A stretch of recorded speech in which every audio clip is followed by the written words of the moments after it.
I like this slide because of all the different cartoons or artwork or paintings or statues, any other depictions of St. Paul, I like this from the movie about St. Paul, that when you see that, you realize he was a real person. He did have a thorn in his flesh. He had his own sinfulness. He had his own things that he had to combat. He actually started off not on the greatest foot either. He started, by watching everybody's cloaks as they stoned St. Stephen. I mean, he was, so he had issues to deal with too. But once he accepted Christ and had this experience, this total conversion experience where the complete Christ was known to him, he couldn't do anything else but go around and let everybody else know about him. And that's what he said, I pass on to you that which I have seen and heard. That means he's experienced Christ, and what he's experienced, he wants to share with the rest of the world. St. Paul sees Christ as, there are a lot of different titles for Christ. He's healer, he's victim, he's priest, he's the good shepherd, and there are times in all of our lives where we have to be that person. If you, when you have children or if you have students where one of them gets hurt, you have to be the healer. If there's one of them who needs more attention than the others for a while, you need to be the good shepherd and go to him and take care of that one while the other ones are doing their own thing. There are times when you have to be each different title of Christ, but still be Christ to everyone around you. And then what happens is, as you're more Christ to others, they'll be more Christ to you. There's a quote that Sister Julia said one time, that the world is full of really good people and really bad people, and everyone that you meet is a mirror of yourself, which means a couple things. It means some of the people that, you have a choice if you meet somebody who is evil or who's bad or who, you can mirror them and you can be the same way, or you can be Christ to them and then they can mirror you and change, and you can change one another, and that's why it's so important for all of us to follow that.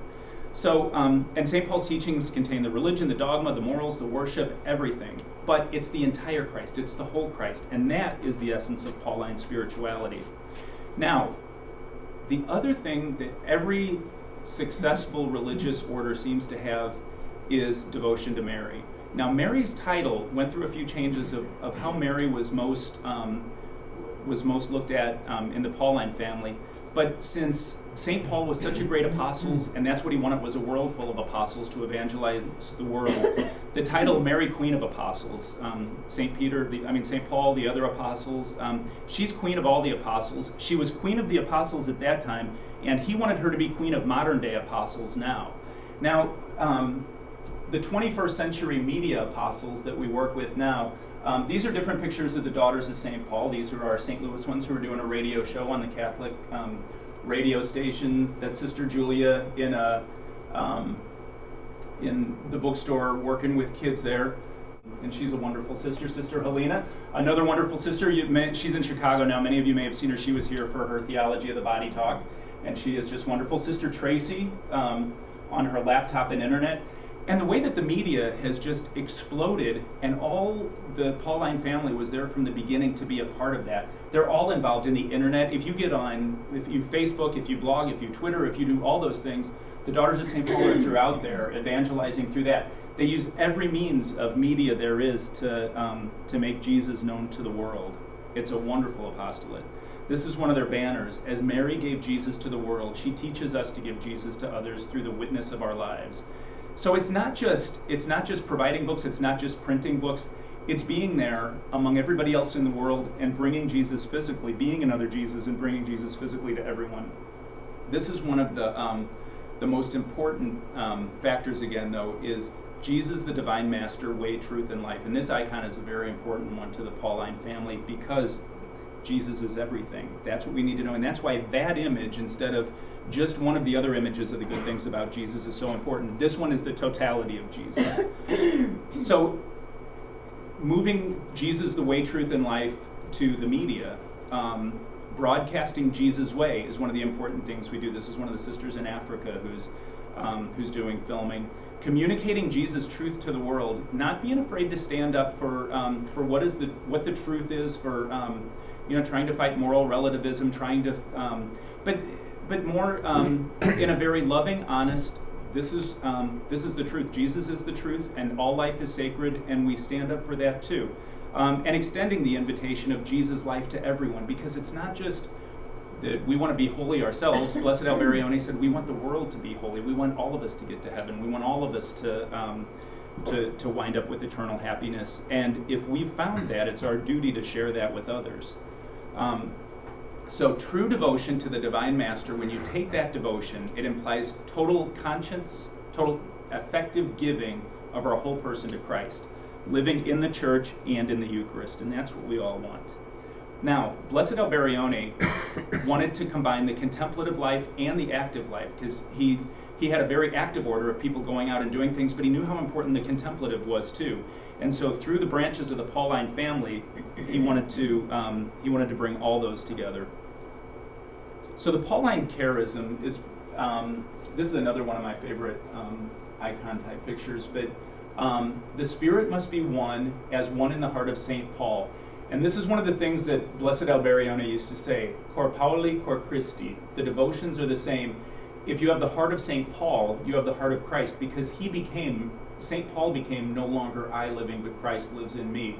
And then we give all of Christ to the world as he defined himself, because we've got to remember, and we always focus on, I am the way, the truth, and the life. Now, to be St. Paul alive today is to sum that up then. Now, these are the 10 branches of the Pauline family. So the first was the Society of St. Paul. And one of the things I want to show you in the history of some of these orders is some of the tremendous people. And you have to remember, this was just in the 20th century that all of this came about. And there are already servants of God and venerables and beatifieds, and we're waiting for the first canonized one. But Blessed Alberione knew that there were going to be modern pulpits. He wanted communication, because that was the important thing, was to fight the bad press and have the good press, to communicate these good things to the world, which means evangelizing. We need to bring that word of God to the entire world and not be afraid to do that. We have to do it from within the church, though, because the church is the rock that Jesus built, starting with St. Peter, and he meant for it all to be done within the church. So everything that he did, he had to fight a little bit to get things to get things approved through the church, because at the time, prior to this, so many new orders had started that they were trying to slow that down, and there was actually kind of a hold on starting any new orders, which made it a little tougher for him, but he knew that this is what God wanted him to do, and he did it. And it was also going to involve service to others, going out into the community and not just being cloistered or in adoration. So the founder's first endeavor was the Society of St. Paul. These are the priests who were going to use every means they could to make Jesus the Master, way, truth, and life known to everybody. At the time, it included television, or it included radio, video, books, audio tapes. It would eventually include television, the internet.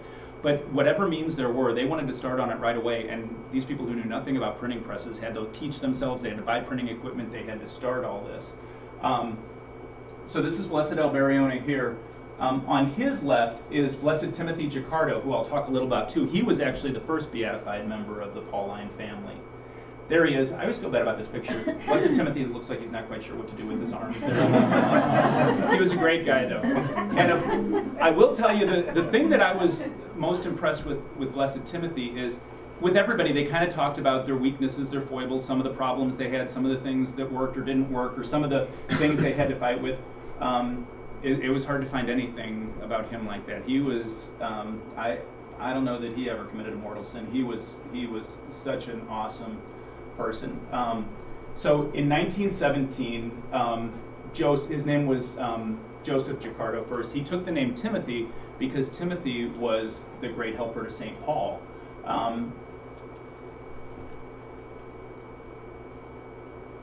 One of his quotes that I really like is, "The mystery of faith par excellence is the Eucharist." And that's how it's been in the Pauline family from day one. The Eucharist has always been the key, because it contains the author of all faith, Jesus Christ.